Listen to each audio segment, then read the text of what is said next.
Tipper ಹೊಳೆಯಲ್ಲಿ ಬಿದ್ದಿದೆ. Kolar pool.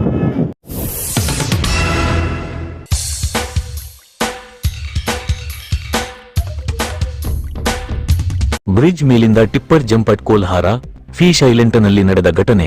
Over take ವೇಳೆ ಕಾರಿಗೆ ಡಿಕ್ಕಿ ಹೊಡೆದ ಟಿಪ್ಪರ್. ಸೇತುವೆ ಮೇಲಿಂದ ಕೃಷ್ಣಾ ನದಿಗೆ ಉರುಳಿದ ಟಿಪ್ಪರ್. ಬಾಗಲಕೋಟ ಜಿಲ್ಲೆಯ ಬೀಳಗಿ ತಾಲೂಕಿನ ಕೋರ್ತಿ ಕೋಲ್ಹಾರ ಸೇತುವೆ ಮೇಲೆ ನಡೆದ ಭೀಕರ ಅಪಘಾತ. ಟಿಪ್ಪರ್ ಚಾಲಕ ಸಂತೋಷ ಕೋಟಿ ಟಿಪ್ಪರ್ ಸಮೇತ ನದಿಗೆ ಬಿದ್ದಿದ್ದಾನೆ. ಕ್ಲೀನರ್ ಸಂಜು ರಕ್ಷಣೆ ಕಾರಿನಲ್ಲಿದ್ದ ಗುರುನಾಥ ಹಾಗೂ ಪತ್ನಿ ಜ್ಯೋತಿಗೆ ಸಣ್ಣಪುಟ್ಟ ಗಾಯ.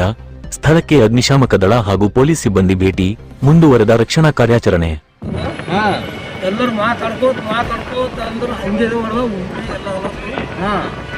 ಎಲ್ಲ